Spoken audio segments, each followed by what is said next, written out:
నమస్తే అండి తెలుగు ప్రజలకు. ఈరోజు ఎక్కడ చూసినా తెలంగాణ రాష్ట్రంలోనే కాదు భారతదేశం మొత్తం కూడా ఎంపీ ఎన్నికల కోసం చర్చ జరుగుతుంది. అందులో భాగంగా మనం ఈరోజు తెలంగాణలోని చేవెళ్ళ నియోజకవర్గం ఎంపీ సెగ్మెంట్కి వచ్చినాం. మనం ఉన్న ప్లేస్ ఏంటంటే కోట్పల్లి రిజర్వాయర్ ప్రాజెక్టు. ఇక్కడ మనకు ఒక ఎంపీ అభ్యర్థి ఉన్నాడు, మీ అందరికీ తెలుసు. అన్న 2014లో ఎంపీ అఫిడవిట్ పెట్టినప్పుడు తెలంగాణ రాష్ట్రంలోనే అత్యధిక ధనవంతుడిగా అంటే రికార్డులోకి ఎక్కిన మరి శ్రీమంతుడు అని పిలుస్తాడు. శ్రీమంతుడు నిజంగా మహేష్ బాబు సినిమాలలో శ్రీమంతుడు సైకిల్ మీద వస్తే ఇక్కడ చేవెళ్ళ అభ్యర్థి శ్రీమంతుడు సారు బోటు మీద ఇలా సంచలన ఇంటర్వ్యూ చేస్తున్నాం. సార్తోని అడిగి మాట్లాడదాం. అసలు ఇదేంది, దీని చరిత్ర, అసలు బీజేపీ గురించి ఏం చెప్తాడు సారు. ఎన్నికల్లో పాదయాత్ర చేస్తూ ఉన్నాడు ప్రతి గ్రామాన. ఎట్లా ఉంది రెస్పాన్సు, అసలు ఈ ప్రాజెక్ట్ అంటే సార్కి ఎందుకు అంత ప్రేమ అడిగి తెలుసుకుందాం. సార్ నమస్తే. నమస్తే. చెప్పండి సార్, ఇది ఎక్కడ చూసినా తెలంగాణలో దీనికి ఒక ప్రత్యేకమైనటువంటి పేరు, గుర్తింపు ఉంది. వివిధ జిల్లాల నుంచి పర్యాటకులు వస్తారంటారు, వేరే రాష్ట్రాల నుంచి కూడా వస్తారంటారు. అసలు దీనికి మీరు కాంట్రిబ్యూషన్ ఎక్కువ ఉందంటారు. అసలు ఏం చేశారు సార్, ఎట్లా అయింది దీని గురించి? అసలు ఇది మంచి అందమైన ప్రాంతము కోట్పల్లి. నేను 2013లో ఉద్యమం అప్పుడు అన్ని గ్రామాలు పోయి నేను బోర్డులు పెట్టిన. అప్పుడు కోట్పల్లికి వచ్చినప్పుడు నేను అనుకున్నా దీన్ని మంచిగా అంటే నేను రాజకీయాలకు మంచిగా డెవలప్మెంట్ చేయవచ్చు అని అనుకున్నా, టూరిస్ట్ స్పాట్గా. ఎందుకంటే బయట దేశాలలో ఇట్లుంటుంది అనమాట, సేల్ బోట్లు, కాయక్ బోట్లు ఇవన్నీ. ఇక్కడ చేస్తే దీనికి ఎన్నో లాభం. ఒకటా ఇక్కడ ఉపాధి కలుగుతుంది, ఇంకోదా మన సిటీ పిల్లలకు అసలు ఎంటర్టైన్మెంట్ ఏంది, పబ్లకు, బియర్లకు ఇవన్నీ అలవాట్లు, ఇవన్నీ మంచి హెల్దీ అలవాట్లు ఉంటే అది చాలా మంచిగా ఉంటుంది. అయితే ఇవన్నీ కూడా ఈ ముఖ్యంగా ఈ గ్రామీణ ప్రాంతం ప్రజలకు ఒక ఉపాధి కలుగుతుంది. ఎన్నో స్కిల్ డెవలప్మెంట్లు ఇవి అవి ఉంటాయి. అయితే అవన్నీ ఏంది, అవన్నీ ఇక్కడ ట్రైనింగ్ పోతే పట్టణంలో దొరుకుతుంది. అంటే యువకులు అందరు ఇక్కడి నుంచి ఇడిచిపెట్టి పట్టణానికి పోతారు. అదే గ్రామీణ ప్రాంతం అందరు ముసలోళ్ళు ఉంటారు. ఇక్కడ వాళ్ళకి ఇక్కడే ఉపాధి కలిగేయాలి. ఆ ఐడియా వచ్చి నేను బోట్లు ఇచ్చి వీళ్ళకి ట్రైనింగ్ ఇస్తే, అంటే వీళ్ళకు 2 ట్రైనింగ్స్ అన్నమాట. రాయల్ లైఫ్ సేవింగ్ సొసైటీ అని బ్రిటన్లో ఉంటుంది, దాని బ్రాంచ్ ఇక్కడ ఉంటే అప్పుడు రాయల్ లైఫ్ సేవింగ్ సొసైటీ నుంచి వీళ్ళకు ఎవరైనా మునిగిపోతే ఇచ్చేస్తందుకు ఆ ట్రైనింగ్, ప్లస్ జేకేఎంఆర్ కాయాక్ ట్రైనింగ్. అదే కాక అపోలో హాస్పిటల్ నుంచి బేసిక్ లైఫ్ సపోర్ట్, ఎవరైనా మునిగిపోతే తీసి మళ్ళీ ఊపిరాడుతందుకు ఇదంతా. అయితే ఇది చేస్తే బిగినింగ్లో ఎక్కువ మంది రాకపోయారు, కోట్పల్లి ఎక్కడో తెలియదు. ఇప్పుడు కోట్పల్లి అంటే చాలా పాపులర్ సిటీలో. నేనే ఫస్ట్ టైం ఇది చేసి ఫస్ట్ 2-3 ఇయర్స్ ఎవ్వరు రాకపోయేది. కానీ నేను గ్యారంటీ ఇచ్చిన పిల్లలకి ఏంటంటే మీరు సాటర్డే సండే మాత్రం పనిచేయండి. సాటర్డే సండే పనిచేస్తే నేను అప్పుడు ఆ రోజులు 4,000 అంటే ఎక్కువ చాలా 4,000 రూపాయలు ఇస్తా అని 2 ఏళ్ళు దీన్ని ప్రమోట్ చేస్తే ఆఖరికి ఏమైందంటే ఇప్పుడు వాళ్ళకు 2 రోజులు పనిచేస్తే మంచి సీజన్లో వాళ్ళకి 13,000 రూపాయలు వస్తాయి 2-3 రోజులు. ఇంకోటి ఏంటంటే ఇవన్నీ పార్ట్ టైం జాబ్ ఉండాలి. వాళ్ళ ఇక్కడ చేసేటోళ్ళు వాళ్ళు వేరే ఉపాధి ఏమైనా ఉంటే చేసుకోవాలి. రైతులు ఉంటే రైతు పని చేసేయాలి, కుమ్మరోళ్ళు ఉంటే కుమ్మరి పని, లేకుంటే ఎవరైనా ఆటో ఉంటే ఆటో నడిపచ్చు. ఓన్లీ 2 డేస్ ఇది పార్ట్ టైం. 13,000 ఇక్కడ అంటే సిటీలో 30,000 జాబ్ కంటే ఎక్కువ. ఇంకోటి మన గ్రామీణ ప్రాంతంలో సోషల్ ఫ్యాబ్రిక్ అనేది ఖరాబ్ కాదు. పిల్లలందరూ వచ్చి బోటింగ్ చేసి వాళ్ళ తల్లిదండ్రులకు అంటారు మేము ఈ పని చేయంపు అంటే వాళ్ళ నిజమైన ఉపాధికి అసలుకు అది హామీ కలుగుతుంది. అట్లనే అది కాకుండా అందరు కూడా పార్ట్ టైం చేయాలి. తర్వాత సిటీ నుంచి ఐటీ కంపెనీస్ చాలా మంది వస్తుండ్రు, మహిళలు వస్తుండ్రు. అయితే ఇక్కడ కూడా వాళ్ళ మహిళలకు ఈ లైఫ్ జాకెట్ తొడిగాలంటే ఇబ్బంది అవుతుంది వాళ్ళకు, మొగళ్ళు పిల్లలు. అయితే ఇక్కడ గ్రామీణ ప్రాంతంలో ఇక్కడ ఉన్న మహిళలకు, యంగ్ మన గర్ల్స్కు కూడా నేను లైఫ్ గార్డ్ ట్రైనింగ్ ఇప్పించిన. ఇప్పుడు వాళ్ళు కూడా వచ్చి ఇచ్చేస్తారు. అయితే మొగోళ్ళు ఆడోళ్ళకు ఇక్కడ ఉపాధి కలుగుతుంది. దీంతో సహా నేను దాదాపు ఇప్పటి వరకు 150 బోట్లు ఇచ్చి ఉండొచ్చు. ఇక్కడ నేనే ఇచ్చిన. తర్వాత ఇక్కడ ఒక సంఘం క్రియేట్ చేసి జేకేఎంఆర్ దీన్ని మానిటర్ చేస్తుంది. జేకేఎంఆర్ ట్రస్ట్, తర్వాత ప్రోగ్రెసివ్ తెలంగాణ ఫౌండేషన్. అప్పుడు నేను, కనకయ్య గారు వీళ్ళందరూ కలిసి ప్రోగ్రెసివ్ తెలంగాణ ఫౌండేషన్. ఏంటంటే తెలంగాణ నిజంగానే ఇటువంటి వాటిలో ముందుకు వస్తే ఉపాధి మంచి వస్తుంది. అయితే ఇది అప్పుడు మొదలుపెట్టిన, ఇప్పుడైతే చాలా సక్సెస్ అయింది. మధ్యలో కొంతమందికి చాలా మంచి చేసి మంచి పేరు వస్తే వాళ్ళకు జెలసీ ఉంటుంది కదా, ఆపుతందుకు ప్రయత్నం చేసింది. ఇక్కడ కోర్టు కేసు 2 సార్లు పోయి నేను మళ్ళీ ఇది తీసుకొచ్చిన. అండ్ ఇప్పుడు పాలిటిక్స్ ఉన్నాయి, మీరు గ్రామాన తిరుగుతున్నారు చాలా రోజులు, ఎట్లుంది సార్ రెస్పాన్స్? చాలా మంచిగా మీకు కానీ బీజేపీ ప్రతి ఒక్కరు నలుమూలల ప్రతి గ్రామంలో మోడీ అంటే ప్రతి ఒక్కరు తెలుసు. ఈయన ఎవరమ్మా అని ముసలామకు చెవులు ఈనవడని 70 ఏళ్ళ ముసలామ అడిగితే ఆయన బిఎంహెచ్ ఆయన కాదా, ఆయన మోడీ కాదా అంటున్నారు. అయితే అట్లా నిజంగానే ఈ కాలంలో ఇటువంటి నాయకుడు అసలు ఇండియాలో లేకుండే. అంటే గ్రామీణ ప్రాంతంలో కూడా ప్రతి ఒక్కరు తెలిసింది. అదే కాక ఇక్కడ నేను ప్రతి గ్రామం తిరిగిన, 1 సార్లు 2 సార్లు కాదు, దాదాపు 4-5 సార్లు, కొన్ని గ్రామానికి అయితే 10-15 సార్లు కూడా పోయినా ప్రతి గ్రామం. అయితే ఇక్కడ పోతుంటే స్పందన చాలా మోడీకి ఉన్నది. అండ్ అందరు కూడా నన్ను ఆహ్వానిస్తున్నారు. తప్పనిసరిగా ఈసారి ఏమైనా మీరు భారీ మెజారిటీతో గెలుస్తున్నారు అని వాళ్ళందరూ చెప్పడం జరిగింది. తర్వాత వాళ్ళు ఒక్కొక్కరు మా ఇంట్లోకి వచ్చి భోంచేయి, మా ఇంటికి వచ్చి మంచినీళ్ళు తాగు, మా ఇంటికి వచ్చి అదే టైంలో. అండ్ నాకు కూడా క్యాంపెయినింగ్ అంటే అదేదో కష్టపని అనుకుంటున్నాను, నాకు కూడా మజా వస్తుంది. ఇక్కడ అందరితో కలురుడు, బాయిల దునుకుడు, వాళ్ళతోటి ఫుట్బాల్ ఆడుకున్నాడు, ఎన్నో చేసినాం ఇక్కడ. సో రోజు ఒక ఇది. అండ్ ఆల్సో మంచిగా కూడా అనిపిస్తుంది. మనం పోయినామనుకో ప్రజలందరినీ ఎంటబడ్డది. ఎందుకంటే ఇక్కడ ఎప్పుడు రాంది ఎలక్షన్స్కి వచ్చినాం, ఒక్కరు కూడా అడగలేదు. ఎందుకంటే అందరు కూడా వేరే నాయకులు వస్తే మళ్ళీ ఎలక్షన్స్కి వచ్చినావు. కొంతమంది నాయకులు అయితే నన్ను చూసి వాళ్ళు కూడా యాత్ర పెట్టుకుంటుంది పోయినరు, తెలిసిపోయింది మేము పోతే ఇప్పుడు ఎలక్షన్కి వచ్చినామని అంటున్నారు. ధైర్యం ఉన్నోళ్ళే ఊర్లకు పోతారు ఎలక్షన్స్ అప్పుడు, లేకుంటే ఊరోళ్ళు రానియరు. చేవెళ్లకు కొండ విశ్వేశ్వరరెడ్డి సార్ ఏం చేసిండంటే ఏం చెప్తారు సార్? అంటే మీకున్న ఇప్పుడు నేను ఎన్నో చేసినా. ఎంపీ ఏం చేయగలుగుతుందో అవన్నీ చేస్తారు. ఎంపీ ఏం చేయగలుగుతుందో అది చేసినాను. నేను ఢిల్లీలో ఎన్నో తీసుకొచ్చినాను. ముఖ్యంగా పెద్ద ఢిల్లీ నుంచి కొనేమో కేంద్ర ప్రభుత్వం చేసేట్టు, అవన్నీ కూడా ఏం చేయగలను. అది దాదాపు 1000 కోట్ల అంటే 930 కోట్ల హైవే తీసుకొచ్చినాను. అది సగం అయిపోయింది, సగం వీళ్ళ నిర్లక్ష్యం వల్ల కాలేదు. ఎందుకంటే హైవే మొత్తం కేంద్ర ప్రభుత్వం ఇస్తుంది, కానీ వీళ్ళు భూస్వీకరణ చక్కగా చేయలేదు. రియల్ ఎస్టేట్ ఇంట్రెస్ట్ ఇవన్నిటి వల్ల అయితే భూస్వీకరణ చేయలేదు. అయితే హైవే సగం అయిపోయింది, ఇంకా సగం పోయేది. 1000 కోట్ల వరకు 1000 కోట్ల వరకు శాంక్షన్. తర్వాత ఇక్కడ జిఎస్టీ ఇక్కడ మన తాండూరు రాయికి జిఎస్టీ చాలా ఎక్కువ పెడితే తక్కువ చేపించిన. తర్వాత రైల్వే స్టాప్స్ తీసుకొచ్చిన. తర్వాత ఇవం కేంద్ర ప్రభుత్వం దిక్కు నుంచి. తర్వాత తాండూరు మన కందులకు జిఐ ట్యాగింగ్ తీసుకొచ్చిన. తర్వాత నేను నా ఎంపీ ల్యాడ్స్ తోటి దాదాపు 400 గ్రామాలలో నేను సీసీ రోడ్డు, ఒక చిన్న బ్రిడ్జో కల్వర్టో ఏదో చేపించి 400 గ్రామాలలో. అండ్ ఆ గ్రామాలకు నేను 10 సార్లు పోయిండొచ్చు ఇప్పటి వరకు. తర్వాత ఎంపీ ల్యాడ్స్ తోటి. తర్వాత 30 యూత్ క్లబ్లు కట్టించిన. 30 అంటే అన్నీ కంప్లీట్ కాలేదు నా టైంలో. దాదాపు 23 వరకు అయినాయి. అండ్ యూత్ క్లబ్ కట్టించిన. ఇవన్నీ కేంద్ర ప్రభుత్వం మన ఎంపీ ల్యాడ్స్ తోటి. అది కాక వ్యక్తిగతంగా ఈ బోటింగ్, ఇది నేను జేకేఎంఆర్ ఫౌండేషన్, ప్రోగ్రెసివ్ తెలంగాణ ఫౌండేషన్ ద్వారా బోటింగ్, ఇది చాలా సక్సెస్ఫుల్. ఇది ఎంతోమందికి, వందలాది మందికి ఉపాధి కలుగుతుంది. అది 2 రోజులు పనిచేస్తేనే వాళ్ళకు 10,000 రూపాయలు వస్తున్నాయి. తక్కిన దినం వాళ్ళ పొలాలు పనిచేసుకుంటారో, లేకుంటే వాళ్ళ వృత్తి ఏది ఉంటే ఆ వృత్తి పనిచేస్తారు.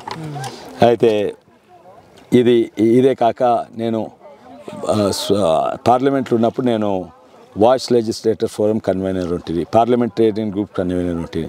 అప్పుడు నేను ఇక్కడ సాఫ్ లేవు బాత్రూమ్లు, అదే గర్ల్స్ బాత్రూమ్స్ అయితే చాలా మంది గవర్నమెంట్ స్కూల్కి పోతలేవని 210 గ్రామాలకు ఇప్పుడు కూడా 10 ఏళ్ళ సంది ఎవ్రీడే నేను ఎంపీ ఉన్నా లేకున్నా నేను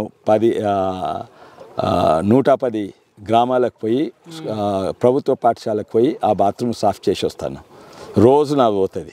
టీమ్ మెంబర్స్ అప్పుడప్పుడు నేను కూడా నడుపుతా. అప్పుడు బిగినింగ్లో నేనే నడిపేది, ఎందుకంటే చాలా మందికి బాత్రూమ్ ఇది చేసేదంటే అది చిన్నగా చూస్తారని ఇది.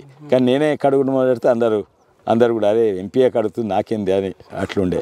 సో అది చాలా మంచిగా అయింది, అది చాలా సక్సెస్. రెస్పాన్స్ ఊర్లలో మీరు చేసిన పబ్లిక్ చాలా మంచిగా ఉంది. ఇక్కడ అసలు నాకు దోకానే ఉండదు. ఆ ఊర్లో అయితే అసలు ఎప్పుడు కూడా నాకు మెజారిటీ, మా పార్టీ అతీతంగా నాకు ఎప్పుడు కూడా మెజారిటీ వస్తుంది. అట్లే మా ఊర్లో బయోగ్యాస్ ప్లాంటేషన్ పెట్టించిన. ఇంకోటి ఇవేమో సక్సెస్ఫుల్ ప్రోగ్రామ్, అంటే ఇంటికి పైప్ ద్వారా బయోగ్యాస్ వస్తుంది, అదని ఇంకా పెద్దగా చేస్తున్నా. ఇదే కాక నేను ఎన్నో ప్రాజెక్టులు, ఇప్పుడు టమాటాల గురించి, టమాటాల రైతులకు ఓసారి రూపాయి కేజీ ఉంటే రోడ్డు మీద వస్తారు, ఇంకోసారి ఏమో అది 100 రూపాయలు ఉంటుంది. ఈసారి 160 రూపాయలు కూడా ఉండే. కొందరు కోటీశ్వరులు, ఇంకొకరి జీతాలు నాశనం అయిపోయినాయి జీవితాలు. అయితే అది కాకుండా నేను 3 ప్రణాళికలు ఉండే, కొన్ని ప్రయత్నం చేసిన. అంటే టమాటాలు అమ్మే బదులు ట్రక్ మీద టమాటో ప్రాసెసింగ్ యూనిట్ పంపి ఆ ట్రక్నే టమాటాలకు రైతులకు పంపుతా. అయితే టమాటా రైతులు టమాటాలు అమ్మరు, టమాటా జ్యూస్ అక్కడనే తయారు చేసి వాళ్ళ పొలాన్ని తయారు చేసి నా ట్రక్ వాడుకొని అవి ప్రయత్నం చేసిన. ఇంకెన్నెన్నో ప్రయత్నం చేసినా అవి ఫుల్ సక్సెస్ కాలేదు, ఇప్పుడు ఫుల్ సక్సెస్ అవుతాయి. ఇవి టోపీలు కూడా ఇచ్చారు కదా, నీడా అని టోపీలు, ఇవి అవన్నీ చాలా యూస్ఫుల్. ఎందుకంటే ఎండలో టోపీ పెట్టుకుంటే కొంచెం మంచిగా ఉంటుంది, కానీ టోపీ కూడా గరం అవుతుంది, ఇదేమో గరమే కాదు. అయితే అవి కూడా మేము ఎన్నో చేసినాం. ఇటువంటి కరోనా టైం అప్పుడు ఆ యూత్ క్లబ్లను ఐసోలేషన్ బిల్డింగ్గా తయారు చేసినాము. అయితే ఏది యూత్ క్లబ్లను, తర్వాత ఆక్సిజన్ కాన్సన్ట్రేటర్ ప్లాంట్స్ ఇచ్చినాము. తర్వాత వికారాబాద్లో ఆక్సిజన్ కాన్సన్ట్రేటర్ ఆక్సిజన్ బెడ్స్ పెట్టినాము, 20 ఆక్సిజన్ బెడ్స్ పెట్టినాము. సో అటువంటివి ఎన్నో చేసినాం అనమాట. అయితే నేను ఎప్పుడు కూడా ప్రజలకు అందుబాటులో ఉంటుంది, అండ్ ఇంకా చేసేటివి ఎన్నో ఉన్నాయి. అయితే ఇంకా సార్, అంటే బీజేపీ కొందరికి ముస్లిం వ్యతిరేకం అని చెప్పి కొందరు ప్రాపగండా చేస్తుంటారు, మరి దానికి మీరు? అది కాంగ్రెస్ ముస్లింలను వాడుకుంటుంది, ఓట్ బ్యాంక్ల తీరు వాడుకుంటుంది. మేము ముస్లిమ్స్ ఓట్ బ్యాంక్ కాదు. ఒక్క పథకం అన్న ముస్లిమ్స్కు వ్యతిరేకమా? అన్ని పథకాలు, ఏ పథకం చేసినా ఈ ముద్రా లోన్స్ అయితే ముస్లిమ్సే ఎక్కువ వాడుకుంటున్నారు హిందువుల కంటే, అది మోడీది. మద్దతు ధర రైతులు, ముస్లిం రైతులే ఎక్కువ, ముస్లిం రైతులన్నా హిందువులు సమానము. బియ్యం, ఉచిత బియ్యం ఉన్నా వాళ్ళకు మనకు సమానం. ఏది కూడా మతాలకు కులాలకు అతీతంగా పథకాలు చేసిండు, కానీ వాళ్ళేమో వాడుకుంటారు.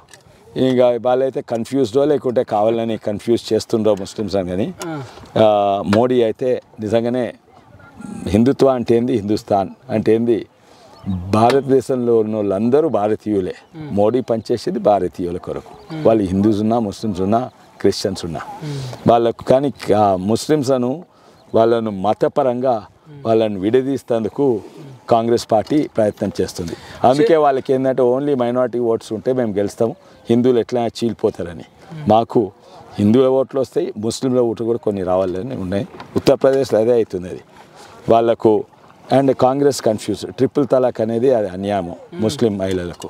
అది తీసేస్తే పరేషాని, తీయకుంటే పరేషాని. వాళ్ళకు కన్ఫ్యూజన్ వాళ్ళకు ఉంటుంది, దేని మీద స్పష్టత ఉండదు.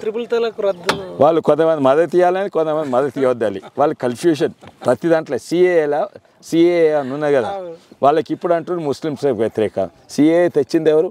వెనకట కాంగ్రెస్ పార్టీయే. సిఏకు మళ్ళీ మద్దతు ఇచ్చింది 2003లో మన్మోహన్ సింగే.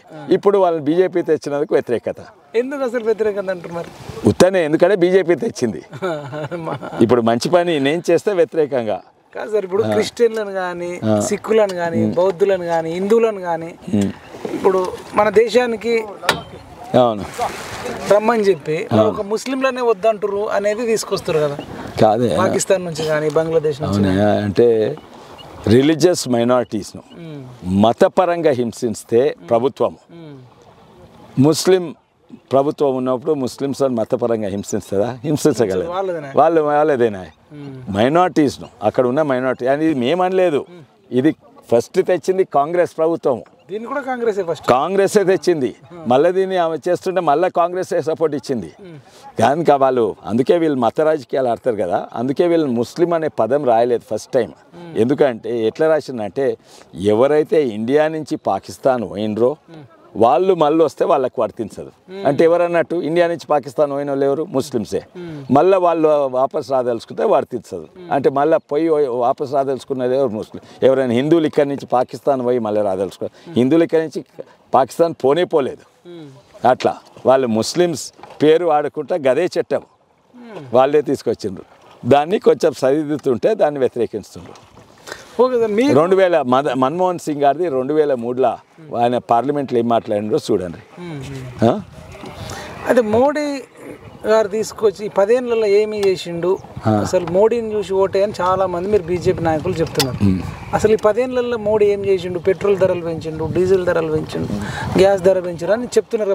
ప్రపంచంలో నాన్ ఆయిల్ ప్రొడ్యూసింగ్ కంట్రీస్ అలా అన్నిట్లో తక్కువ పెట్రోల్ ధర అంటే మన భారతదేశంలో. ఎందుకంటే కొన్ని దేశాల భూమిలో నుంచి మన బోర్వెల్ నుంచి నీళ్ళు నుంచి భూమిలో నుంచి ఆయిల్ వెళ్తుంది, అంటే పెట్రోల్ డీజిల్ తయారు చేస్తారు. ఆ దేశాలు ఇడిచిపెట్టి ప్రతి దేశం ఏదైతే నాన్ ఆయిల్ ప్రొడ్యూసింగ్ అన్నిట్లో మనదే తక్కువ. ఇప్పుడు పాకిస్తాన్లో సిలోన్లో 300-400 రూపాయలు లీటర్, మన దగ్గర 100 రూపాయలే, 100 రూపాయలే. అయితే నాన్ ఆయిల్ ప్రొడ్యూసింగ్ కంట్రీస్ అలా అన్నిట్లో తక్కువ. వేరే దేశాలు చూడు, కొన్ని దేశాలు ఆయిల్ ప్రొడ్యూసింగ్ కంట్రీస్ ఉన్నా కూడా మనకంటే ఎక్కువ, మా దగ్గర ఉత్పత్తి కాదు ఎక్కువ. అయితే అదంతా దుష్ప్రచారం. అండ్ ఇంకోటి ఏంటంటే వీళ్ళు మన రష్యా యుక్రెయిన్ వార్ అవుతుంది కదా, అందరు ప్రపంచ లీడర్స్ అందరు మోడీని నువ్వు రష్యా నుంచి కొనొద్దు అన్నారు. సస్తా ఉంటా మా దేశం కొరకు పనిచేస్తున్నా, మీ దేశం మీ యుద్ధం కొరకు మాకు సంబంధం లేదు. అమెరికా, జపాన్, జర్మనీ అందరు వద్దన్నా కూడా మా దేశం మంచి కొరకు నేను ఏమైనా చేస్తాను, మీరెవరు నాకు చెప్పేది అని. అది ఇప్పుడు 400 సీట్లు వస్తాయని చెప్తున్నారు. అవును, ఏంది సార్ అంత ఆత్మవిశ్వాసం? వస్తాయి 400 సీట్లు వచ్చే, అంటే బీజేపీ కాదు, బీజేపీకి 360-370 వస్తే మొత్తం టోటల్ కలిసి 400 సీట్లు రావాలని ఆ టార్గెట్ ఉన్నది. వస్తుందని నేను అనుకుంటున్నా. ఏం చేస్తారు సార్ ఒకవేళ మీరు ఒక 400 సీట్లు వస్తాయి అనుకుందాం బీజేపీ, ఏంటి ఎట్లాంటి సంస్కరణలు చేసే అవకాశం ఉంటుంది? 5 ఏళ్ళు దేశాన్ని బాగా అభివృద్ధి చేస్తున్న అడ్డుకుంటున్నారు ఎంతోమంది కాంగ్రెస్ వాళ్ళు వీళ్ళు. ఇప్పుడు అడ్డుకునే అవకాశాలు తక్కువ ఉంటాయి. ఇక ఉదాహరణంగా చాలా మందికి తెలియదు కానీ బ్యాంకులు అన్నీ దివాలా తీసినాయి కాంగ్రెస్ ప్రభుత్వం ఉన్నప్పుడు. బ్యాంకులన్నీ దివాలా తీస్తే మోడీ వచ్చినాక 2014లో అన్ని దివాలా తీసినాయి, పైసలు లేవు. బ్యాంకులు ధనవంతులకు తక్కువ ఇంట్రెస్ట్ రేట్లా ఇస్తుంటుంది. కానీ ఇప్పుడు మోడీ ఏం చేసిందంటే పేదోళ్ళకి ఇస్తే వాళ్ళు 99% పేదోళ్ళు వాళ్ళు అప్పు కడతారు అండ్ బ్యాంకులకు ప్రాఫిట్ వస్తుంది.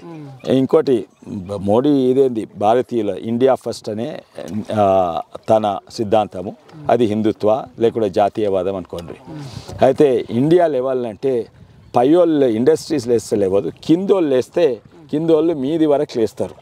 అంటే అంత్యోదయ అని సిద్ధాంతమేమో జాతీయవాదం, విధానమేమో అంత్యోదయ.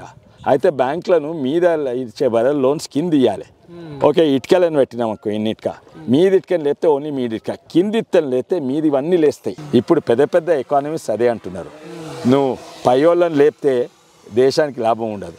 అందుకే ఇప్పుడు 10వ స్థాయి నుంచి 5వ స్థాయికి అటు కరోనా వచ్చి అన్నీ కూలిపోతుంటే దేశాలు, మనదేమో పెరుగుతున్నది. అదనమాట దేశ సిద్ధాంతం. పేదోళ్ళని ధనవంతులు చేస్తే దేశం మొత్తం ధనవంతం అవుతుంది. ధనికులను ధనవంతం చేస్తే పెద్ద ఎవరికి లాభం కాదు, ధనవంతులకు కూడా పెద్ద లాభం కాదు. నాకు కిలో బంగారం ఇంకో తులా ఆడవాడు ఉంటుంది, నాకు ఏమైనా లాభమా? ఎవరికి లాభం కాదు. పేదోళ్ళని చేస్తే ధనవంతులకు కూడా లాభం అవుతుంది. ఓకే సార్, మోడీ తీసుకొచ్చిన చట్టాలలో మీకు బాగా నచ్చిన చట్టాలు అంటే వాటి గురించి, లేదంటే అభివృద్ధి పనులు ఏం చేసిండు ఈ 10 ఏళ్లలో? కొన్ని లక్షల కోట్ల ఆదాయం వచ్చింది కదా కేంద్ర ప్రభుత్వానికి, ఏమేమి చేసిర్రు అంటే ఏం చెప్తారు? జిఎస్టీ చాలా పెరిగింది, ట్యాక్స్ పెరిగినాయి, ఇన్ఫ్రాస్ట్రక్చర్ విపరీతంగా పెరుగుతున్నది. ఇప్పుడు ట్రైన్లు అనుకోండి, వందే భారత్ అనుకోండి, ఇప్పుడు 60-70 ఉన్నాయి. వాళ్ళు 10 ఏళ్ళల్లో అదేంది శతాబ్ది ఎక్స్ప్రెస్ అని తీసుకొచ్చారు. 60 ఏళ్ళల్లో 10 కూడా తీసుకురాలేదు వీళ్ళు. 10 ఏళ్ళల్లో దాదాపు 60-70 తీసుకొచ్చిండ్రు. అది పెద్ద అచీవ్మెంట్. హైవేస్ వాళ్ళు 60 ఏళ్ళలో చేసినా ఇప్పుడు వీళ్ళు కేవలము 8-9 ఏళ్ళలో చేస్తుండ్రు. తర్వాత ముఖ్యంగా అంతర్జాతీయ స్థాయిలో మన గౌరవం పెరిగింది. భుజం మీద భుజం చేసుకొని మాట్లాడుడే కాదు. మన అభినందన్ వర్తమాన్ను పట్టుకుంటే వీళ్ళు పాకిస్తాన్ వాళ్ళు 24 గంటలలో వదిలిపెట్టమన్నారు, ఇటు పెట్టేసి బ్యాంకు. అదే కాక అదే చెప్పిన ఒత్తిడి పెట్టిండ్రు, మీరు రష్యా నుంచి ఆయిల్ కొనొద్దంటే ఇంతకుముందు ఈనేది, ఇప్పుడు ఇంటలేరు. మా దేశానికి మా భారతీయులకు ఏం లాభమో అదే మేము చేస్తామని. అయితే అట్లా ఎన్నో చేస్తున్నాడు. తర్వాత ఈ బ్యాంకింగ్ రిఫార్మ్స్ తెస్తే దివాళీ తీసిన బ్యాంక్స్ ఇప్పుడు ప్రాఫిట్ అయినాయి. బ్యాంకులే కాదు, ప్రభుత్వ పిఎస్యూస్ ఉన్నాయి కదా, అన్నీ కూడా నాల్కో, ఆయిల్ ఇండియా, ఓఎన్జీసీ ఇవన్నీ కూడా చాలా ప్రాఫిట్ ఉన్నాయి. బిహెచ్ఎల్ ఇంతకుముందు అవన్నీ దివాళీ తీసినాయి. నేను అప్పుడు ఇండస్ట్రీ కమిటీ ఉంటుంది. బ్యాంకులు ఇప్పుడు state bank of India profit Reliance industries కంటే ఎక్కువ, అంటే అంబానీ వాళ్ళ కంపెనీ కంటే ఎక్కువ profit state bank of India. అట్లా టర్న్ అరౌండ్ చేసిండు. ఎందుకు? కరప్షన్ లేదు. మొదలు వెనకటి ఎట్లుంటే నీకు బ్యాంక్ లోన్ దగ్గర పోతే ఎంపీనో మంత్రినో ఎమ్మెల్యేనో పట్టుకోవాలి. బ్యాంక్ లోన్కు వాళ్ళకి ఏం సంబంధం? బ్యాంక్ లోన్ అంటే బ్యాంక్ మేనేజర్ దగ్గర వాళ్ళ అవును. ఇప్పుడు అట్లా కాదు. అయితే ఇప్పుడు అది మార్పు తెచ్చిండు, కరప్షన్ తక్కువైంది. అందుకే ఇప్పుడు ప్రత్యేకంగా తెలంగాణకు ఇంతో అంతో అయిందంటే ఇది మోడీ వల్లనే అయింది. ఆ ఉచిత 5 కేజీలు రూపాయి బియ్యం కాక రైతులకు మద్దతు ధర, లేకుంటే యూరియా బస్తాలు 2400 270 రూపాయలకు, అదే కాక ఇక గ్రామీణ ప్రాంతాలు ఎన్నో చేసిండ్రు. ఆ రోడ్లు, లైట్ బుగ్గలు, తర్వాత రైతు వేదికలు, ఇవన్నీ కూడా సెంట్రల్ గవర్నమెంట్ నుంచే. ప్రకృతి లేకుంటే ప్రకృతి వనము, లాస్ట్కు ఏంది శ్మశాన వాటికి కూడా మోడీ తెచ్చిండు. మరి ఇప్పుడు ఇంతకుముందు పార్టీ బీఆర్ఎస్ ఉన్నప్పుడు ఇవన్నీ మేము చేసినామని చెప్పుకున్నారు వాళ్ళు. అదే ఇప్పుడు అందరు తెలుసు కదా. ఇప్పుడు 70 ఏళ్ళ ముసలామని అడిగింది, బియ్యం ఎవరు ఇచ్చినట్టే మోడీ ఇచ్చింది. ఇప్పుడు అంతా వాళ్ళ బండారం అంతా బయటపడ్డది కదా, అన్నీ మేమే ఇచ్చినాం చెప్పుకున్నారు. అండి బోటులో సంచలన ఇంటర్వ్యూ. అసలు ఇప్పటిదాకా ఎవరు చేసి ఉండరు తెలంగాణ రాష్ట్రంలోనే, ఏ ప్రాజెక్టులో కానీ ఏ రిజర్వాయర్లో కూడా ఇంటర్వ్యూ చేసి ఉండరు.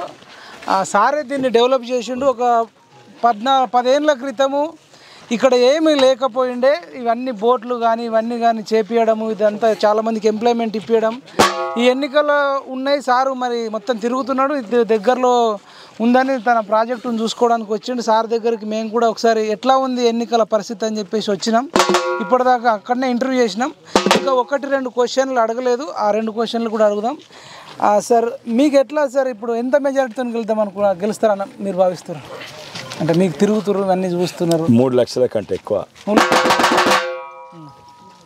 సర్వేలు కూడా అంతే చూపెడుతుంది. ఇంతకుముందు 48%, 45-48% వరకు కాంగ్రెస్ వాళ్ళు మాకు ఇస్తానికి తయారుండే. ఇప్పుడు 58% అయింది. అది క్యాండిడేట్ అనౌన్స్, వాళ్ళ క్యాండిడేట్స్ ఇంకా కన్ఫ్యూజన్లు ఉండే ఎవరు క్యాండిడేట్ అని. తర్వాత టీఆర్ఎస్ కేసులో 70-80% మాకేస్తున్నారు. 70-80%. ఇంకా లెక్కలు చేయండి, దాంతో 4 లక్షలు కూడా వచ్చాయి. మీరు ఎవరైనా అడగండి, టీఆర్ఎస్ వాళ్ళని అడగండి ఎవరు కోట్ వేస్తారు ఈసారి. అంటే లీడర్లను కాదు, ప్రజలను. పోయినసారి టీఆర్ఎస్ వేసిన అడగండి, పోయినసారి కాంగ్రెస్ వేసిన అడగండి. ఏం సార్ మీకు అంత కాన్ఫిడెన్స్? 3-4 లక్షల మెజారిటీ వస్తుంటారు. అసలు ఏంది, ఏ కారణం చేత, ఎట్లా మీరు ఏ ధీమాతో అంటున్నారు? నేను యాక్చువల్లీ యాత్ర మొదలుపెట్టక ముందు అందరూ మీరు 1,00,000 ఓట్లతో అల్క గెలుస్తారు సార్, కానీ యాత్ర మొదలుపెట్టినాక ప్రజలతో కలుస్తున్నా, ఆ ప్రజలతో మాట్లాడితే తెలుస్తుంది. కొన్ని ఊర్లో అయితే ఊరేస్తారు సార్, 99% మీకు వేస్తే ఏదో 1-2 ఓట్లు తప్ప, అది కూడా గుర్తు కనబడకుండా గుర్తు తెలవకుండా అదే. కానీ అదే ఏంటంటే ఎందుకు అలాగ అంత అభిమానం పెరిగింది? అంటే మీ మీదనా, లేదంటే పార్టీ మీదనా, లేదంటే మొట్టమొదలు మోడీ గారి మీద. ఎప్పుడు కూడా ఈ కాలంలో ఈ 30-40 ఏళ్ళ ఏ రాజకీయ నాయకుడు నలుమూలల పెద్ద మనుషులు 70 ఏళ్ళ మనుషులకు తెలియదు ఆయన ఎట్లా ఉంటాడు, ఏం చేస్తాడో తెలియదు. ఈరోజు ప్రతి ఒక్కరు కూడా చెవులినవాడని 70 ఏళ్ళ ముసలామైన గారు చెప్తారు, బియ్యం ఇచ్చటైనా మోడీ అని. అదొకటి. ఇంకోటి ఏమో నేను ఈ ప్రాంతం మొత్తము తిరిగినాను. ఎంపీ ఉన్నా లేకున్నా 200 గ్రామాలకు నా బాత్రూమ్ క్లీనింగ్ ట్రక్ వస్తుంటుంది. నేను ఇప్పటి వరకు 170 గ్రామాలు తిరిగిండొచ్చు. ప్రతి గ్రామంలో నేను ఇంతకుముందు కనీసం 3-4 సార్లు, అయితే 15 సార్లు పోయినా. కందనేని గ్రామంలో 400 గ్రామాలకు నేను మా ఎంపీ ల్యాడ్స్ ఫండ్స్ ఇచ్చిన. 23 కంటే ఎక్కువ యూత్ క్లబ్లు కట్టించిన. కరోనా ఉన్నప్పుడు అప్పుడు నేను ఎంపీ లేకుంటే అందరు ఇంట్లో కూర్చుంటే నేనేమో ప్రజలలో తిరిగిన. అది శానిటేషన్ ట్రక్స్ పంపిన, మన చేవెళ్ళ యూత్ క్లబ్ను ఇక్కడ చేవెళ్ళ యూత్ క్లబ్ను కరోనా ఐసోలేషన్ సెంటర్ చేసిన. అది చాలా ముఖ్యం, ఎందుకంటే కరోనా కొందరికి వస్తుంది కానీ హాస్పిటల్ ఓన్ అవసరం లేదు, సిమ్టమ్స్ తక్కువ ఉంటాయి, కానీ వాళ్ళ ఇంటికి పోతే ఇంట్లో అందరికి అంటిస్తారని ఐసోలేషన్ సెంటర్ చేసిన. ఇక్కడ వికారాబాద్లో నేను 20 ఆక్సిజన్ బెడ్లు పెట్టిన, అంటే ఆక్సిజన్ కాన్సన్ట్రేటర్ అనే యంత్రం తీసుకొచ్చి ఇక్కడ పెట్టిన. మాస్కులు ఇచ్చిన, తిండి ఇచ్చిన, ఇవన్నీ కూడా చేసిన. కరోనా అప్పుడు శానిటైజర్ ఎట్లా తయారు చేసినా చెప్పిన. నేను ఒక్కరోజు ఇంట్లో కూర్చోలేదు, అయితే ఎప్పుడు ప్రజలను తిరుగుతున్నా. వేరే వాళ్ళు ఇప్పటి వరకు ఒక్క ఎంపీ ప్రతి గ్రామం కాదు 10% గ్రామాలు కూడా తిరగని పరిస్థితి. ఇంతకుముందు ఏ ఎంపీ ఉన్నా కూడా. సరే సార్, ఫైనల్గా ఇప్పుడు మీరు బీఆర్ఎస్ ఓడిపోయింది, కల్వకుంట్ల ఫ్యామిలీ పాపం ఓడిపోయి వాళ్ళ బాధల వాళ్ళు ఉన్నారు. మీరు మళ్ళీ వాళ్ళ కూతుర్ని అరెస్ట్ చేసి తీహార్ జైల్లో పెట్టడం కరెక్టేనా? అంటే కేటీఆర్, హరీష్ రావు అంటారు ఇది పక్కా బీజేపీ కుట్రతోనే చేసింది, భయంతోనే. నిజంగానే అట్లా మా చేతులు ఉంటే ఇప్పటి వరకు బీజేపీ సీఎం ఉంటుండే. అప్పుడే మా చేతులు ఉంటే అప్పుడే అరెస్ట్ చేస్తుంటే ఇంకెప్పుడు కూడా మా మీద దుష్ప్రచారం కాకుండా ఏంటంటే మేము టీఆర్ఎస్ కలిసి ఉన్నామని దుష్ప్రచారం మా మీద చేసిండ్రు. నిజంగానే మా చేతులు ఉంటే ఇది చట్టము, ఈడీస్ ఇన్వెస్టిగేషన్ చేస్తుంది, ఆ ఇన్వెస్టిగేషన్ రిపోర్ట్ చట్టానికి సబ్మిట్ చేస్తుంది, మన జ్యుడిషియరీకి వాళ్ళు నిర్ణయం తీసుకుంటారు. అయితే ఇది వాళ్ళ చేతులు ఉంటుంది. అయితే మేము నిజంగానే అట్లా మా చేతిలో మొత్తం ఉంటే అప్పటి వరకు ఏడాది ముందరనే అరెస్ట్ చేస్తుంటే ఇప్పటి వరకు బీజేపీ సీఎం అవుతుండే. మీరు వ్యక్తిగతంగా కేసు చూసిరు కదా, ఆ స్టడీ నిజంగా వాళ్ళు కడిగిన ముత్యం లాగా వస్తూ అంటున్నామే, మీరేమో ఈడీ చేసిందని మీరు అంటారు. అసలు అంటే మీరు ఆ కేసు చూస్తే మీ పర్సనల్ ఒపీనియన్ ఇన్వాల్వ్మెంట్ ఎంతో కొంత ఉంటుందా, అసలు ఏమి లేదా అట్లా అబ్జర్వేషన్? నాకు తెలిసింది, నాకు ఒక పర్వేజ్ సాహిబ్ సింగ్ వర్మ అని ఒక ఎంపీ ఉండే నాకు దోస్తు, అండ్ కవితకు వాళ్ళ మిస్సెస్ కవితకు కూడా తెలుసు. అంటే పార్లమెంట్లో అందరూ కలిసే ఉంటారు ఫ్రెండ్స్ వాళ్ళు. అయితే ఆయన తెలిసింది ఏంటంటే ఇట్లా ఏదో స్కామ్ జరుగుతుంది ఢిల్లీలో అని. అయితే ఆయన దాని మీద కొంచెం నిఘా పెట్టినట్టే ఏదో ఇది జాసూస్లని కాదు, ఏదో హోటల్లో కలుసు అని తెలిస్తే ఆ హోటల్లో సెక్యూరిటీ వాళ్ళని అడిగితే వాళ్ళు మొత్తం ఆ కెమెరా వీడియో ఇచ్చేసింది. ఏమనుకున్నా అంటే ఇది ఆమ్ ఆద్మీ వాళ్ళు చేస్తుండ్రు. ఆయన కళలు కూడా ఊహించలేదు ఏంటంటే ఇది ఎక్కడనో మన తెలంగాణ నుంచి అది కవిత ఇన్వాల్వ్డ్ అని. ఆ కెమెరాని పట్టుబడ్డది. వీళ్ళ మీద కక్ష కట్టి వీళ్ళ మీద కాదు, ఇన్వెస్టిగేషన్ అక్కడ అవుతుంటే వీళ్ళు పరేషాన్, అరే ఢిల్లీ లిక్కర్ స్కీమ్ ఈమె ఎట్లా ఇన్వాల్వ్డ్ అని. తర్వాత దానివల్ల ఇన్వెస్టిగేషన్ పక్కా సుబూతులు ఉన్నాయి. అయితే వీళ్ళే ఒప్పుకున్నారు కదా, వాళ్ళ అరవిందో ఫార్మా వాళ్ళు, తర్వాత మాగంటి వాళ్ళ ఫ్యామిలీ వాళ్ళు, పిల్లే వాళ్ళు అందరూ ఒప్పుకున్నారు కదా. ఇవన్నీ అంతే తెలుసు, మీకెంత తెలుసో నాకంతే తెలుసు. ఇది ఒక్కటి మాత్రం నాకు తెలిసేది ఆ హోటల్ ద వీడియోకే. ఇది ఓకే సార్, అట్లీస్ట్ జైల్లో ఉంది ఆమె, కనీసం రన్నింగ్ చేయడానికో జాగింగ్ షూస్ కూడా అలో చేయట్లేదట, పరుపులు లేవట. అది తప్పండి, నేను అనుకోకుండా. కానీ కొంచెం స్పెషల్ ట్రీట్మెంట్ ఇస్తారు. ఇక మరీ ఎయిర్ కండిషన్డ్ 5 స్టార్ హోటల్ అయితే ఉంది కదా, ఇవ్వాలి కొంచెం, ఎందుకంటే కొంతమందికి ఆ స్కోప్ ఉన్నది ఇస్తేందుకు, అది చేస్తుండొచ్చు. రైట్ సార్, రూలింగ్ ఎట్లుంది? 100 daysలో కాంగ్రెస్ ప్రభుత్వం వచ్చింది, ఇక్కడ ఒక 2 లైన్లలో ఎట్లా చక్కగానే పోయి దారి తప్పింది. ఇంతో అంతో బతుకుతున్నానంటే ఆ భాష సత సంబంధాలు మోడీతో పెట్టుకున్నందుకు. పెద్దన్న అన్నాడు, పెద్దన్న దగ్గర పోతే పెద్ద మనసుతోటి ఆ 9,000 కోట్లు ఇచ్చిండు. లేకుంటే ఇప్పటి వరకు జీతాలకు ఉండకుండే, రైతు బంధుకు ఉండకుండే, కరెంటుకు ఉండకుండే, ఆ బస్సులో ఆర్టీసీ బస్సులో డీజిల్ వస్తానికి పైసలు ఉండకుండే. అయితే సరే నడిచింది, మోడీ గారి దయనం అనుకోండి, లేకుంటే స్టేట్మెంట్షిప్ అనుకోండి. కాంగ్రెస్ ప్రభుత్వం ఉన్నా కూడా ప్రజలకు నష్టం కాకుండా, ప్రజలకు ఇబ్బంది కాకుండా అది ఇచ్చిండు. కానీ వీళ్ళేంది బాధ్యతారహితంగా, చేతులనేమో చిప్పు ఉన్నది, ఇచ్చేదేమో 4,000 రూపాయలు ఇస్తారంట, రైతు బంధు 10,000 కాదు 15,000 చేస్తా. అది తప్పు, అక్కడనే తప్పుదారి తప్పి. ఇవి సంక్షేమ పథకాలు కాదు, ఇవి ఎలక్షన్ విన్నింగ్ పథకాలు. 2 రోజులు నడుస్తాయి, ఒకసారి నడుస్తుంది, 2 సార్లు నడుస్తాయి. ఒకసారి ఫైనల్గా ఒకసారి చేవల్లో మీటింగ్ జరిగినప్పుడు రేవంత్ రెడ్డి గారు ఇక్కడ మనిషి మంచోడే, అంటే మీ పేరే కొండ విశ్వేశ్వరరెడ్డి సార్, మీ పేరు చెప్పకుండానే, కానీ ఆ పార్టీ సరిగ్గా లేదు, మా కోటేయండి అని చెప్పిండు. మీరు విన్నరా? నేను అంటే మీ గురించే కదా చెప్పింది. నా గురించే చెప్పిండు, ఎందుకంటే నాకు తెలుసు అతను వ్యక్తిగతంగా తెలివి అల్లోడు, మరి అహంకారం ఇంకా నెత్తికి ఎక్కలేదు. అయితే కరెక్టే మాట్లాడిండు, కానీ తప్పేం మాట్లాడిండు అంటే అది కాదు. ఆయన ఏంటంటే ఆయన మంచోడు, కానీ ఆయన మాట ఎవరు వినరు. ఆయన కవితను అరెస్ట్ చేయి అంటే అరెస్ట్ చేయలేదు. నేను అరెస్ట్ చేయని చెప్పింది వాస్తవమే, దాన్ని అరెస్ట్ చేయ. కానీ ఇది మా చేతులు ఉండదు కదా, పార్టీ చేతులు ఉండదు. ఎవరి చేతుల, ఈడీ చేతుల, తర్వాత జ్యుడిషియరీ చేతులు ఉంటుంది. ఇన్ఫ్యాక్ట్ సీఎం మాటలు బహుశా అక్కడ వినకుండొచ్చు. ఎందుకంటే సీఎం ఏమో అరెస్ట్ చేయి, సీఎం కాదు తెలంగాణ కాంగ్రెస్ మొత్తము ఈమెను అరెస్ట్ చేయి తప్పు, ఒక మహిళ లిక్కర్ స్కామ్లు ఉన్నవాళ్ళు ఉంటే అది చాలా ఘోరంగా, సమాజానికే మంచిది కాదని వీళ్ళు అంటున్నారు.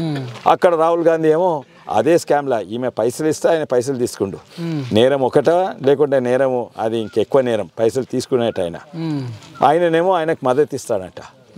అదే లిక్కర్ స్కామ్లా కేజ్రీవాల్కు మద్దతు ఇస్తాడంట, అదే లిక్కర్ స్కామ్లు ఇక్కడ మేము అరెస్ట్ చేయాలంట. అంటే కన్ఫ్యూజ్డ్ కాంగ్రెస్ పార్టీ. ఢిల్లీ వచ్చి చెప్తుంది, ఇది ఉల్టా చేస్తారు. వాళ్ళు టోటల్ కన్ఫ్యూజన్, సీఏల ప్రతి దాంట్లో కన్ఫ్యూజన్ వాళ్ళు. ఫైనల్గా మీ చేవెళ్ళ బీజేపీ కార్యకర్తలను మీరు అంటే ఏం చెప్తారు? ఎందుకంటే అందరినీ కలవకపోవచ్చు, మీకు మళ్ళీ కలిసి వాళ్ళకి ఏదైనా ఉంటే చెప్పాలనుకునేటోళ్ళు ఉంటారు, నాయకులు కావచ్చు, కార్యకర్తలు కానీ, వాళ్ళకి ఏం చెప్తారు? ఓటర్లు బీజేపీ ఎంపీ గెలుపు ఖాయము, అనుమానం లేదు. నేను మోడీ పేరు చెప్పుకొని అల్కా గెలుస్తాం కాదు, అది నిజమైన గెలుపు అని నేను అనుకోను. మోడీ పేరు చెప్పి ఎవరు నిలవడా గెలుస్తారు. ఓ సామెత నాటి ఇండియాలో మోడీ పేరు మీద చెప్పుకొని ఒక లైట్ స్తంభానికి టికెట్ ఇచ్చిన లైట్ స్తంభాన్ని కూడా 1,00,000 ఓట్లో 2 లక్షలు. కానీ నిజమైన గెలుపు అంటే బీజేపీ కార్యకర్తల పని ద్వారా గెలిస్తే అది నిజమైన గెలుపు. అదే గెలుపు మోడీ కోరుతుండ్రు. ఆయన పేరు చెప్పుకొని గెలిస్తే ఆయన సంతోషం కాదు. నా గెలుపుతోటి బీజేపీ పార్టీకి బలం కావాలి, నా గెలుపుతోటి ఈడ 50% కంటే ఎక్కువ సర్పంచ్లు బీజేపీ ఉండాలి, వార్డు మెంబర్లు బీజేపీలు ఉన్నాయి, ఎంపీటీసీలు. ఫస్ట్ బీజేపీ పార్టీ బలం కావాలి. ఇన్నేళ్ళు ఎన్నో కారణాల వల్ల గెలిచే అవకాశం లేదు. ఇప్పుడు గెలిచే అవకాశం కాదు, తప్పనిసరిగా గెలుస్తామని అందరు కూడా అంటున్నారు. కానీ ఆ గెలుపుతోటి ఇవన్నీ కూడా మన కార్యకర్తల పని మీద, వాళ్ళ శ్రమ మీద గెలిస్తే అది నిజమైన గెలుపు. దాంతో మార్పు మొత్తం తెలంగాణలో వస్తుంది. 5 ఏళ్లలో దానికంటే ముందో తప్పనిసరిగా బీజేపీ ప్రభుత్వం వస్తుంది. అంతకంటే ముందు ఇక్కడ బీజేపీ సర్పంచ్లు ఉంటారు, బీజేపీ ఎంపీటీసీలు, జెడ్పీటీసీలు, చైర్మన్లు, కౌన్సిలర్లు ఉంటారు. Okay sir, thank you so much sir. ఇదండి కొండ విశ్వేశ్వరరెడ్డి గారితో సంచలన ఇంటర్వ్యూ. ఈవెన్ కేసీఆర్ను గద్దె దించడంలో కొండ విశ్వేశ్వరరెడ్డి సార్ది చాలా అత్యంత కీలక పాత్ర. వాళ్ళ పార్టీ అధికారంలోకి రాకపోవచ్చు, ఆ పార్టీని వేటాడి ఈవెన్ గోవా స్కూళ్ళల్లోకి వెళ్ళి ఇక్కడ గవర్నమెంట్ స్కూళ్ళల్లో ఇట్లున్నాయి, నువ్వేం చేస్తున్నావు కేసీఆర్ అని చెప్పి కేసీఆర్ని అడగడం, ఒక చైనా నియంత ఎట్లా ఉన్నాడు ఎట్లా నాశనం అయిపోయింది అని చెప్పడం, ఇంకా ఇప్పుడు బీజేపీకి సంబంధించిన పథకాల గురించి చెప్పడం, ఇంకా మాలాంటి ప్రశ్నించే గొంతుకులకు కూడా అరెస్టులు చేసినప్పుడు, కష్టాలు పెట్టినప్పుడు మద్దతు ఇవ్వడం వల్ల సోషల్ మీడియా ద్వారా కానీ ఇంకా అనేక రకాలుగా మద్దతు ఇచ్చిండు. అనేకంగా అంటే చాలామంది అంత డబ్బులు అంత ప్లేస్ ఉన్నప్పుడు ఎవ్వరు కూడా పబ్లిక్లో తిరగాలి ఏదో చెయ్యాలనుకోరు. కానీ ఇప్పటికి కూడా పాదయాత్ర చేస్తున్నట్టు నేను ఈరోజు అంతా చూసినా నాకే షాకింగ్ అనిపించింది. ఏం చెప్పాలంటే ఒక్కొక్క ఊరుకు 3 సార్లు 4 సార్లు వచ్చిండని కూడా చెప్పిర్రు. వీళ్ళ కార్యకర్తలు కూడా చాలా కసిగా పనిచేస్తున్నారు.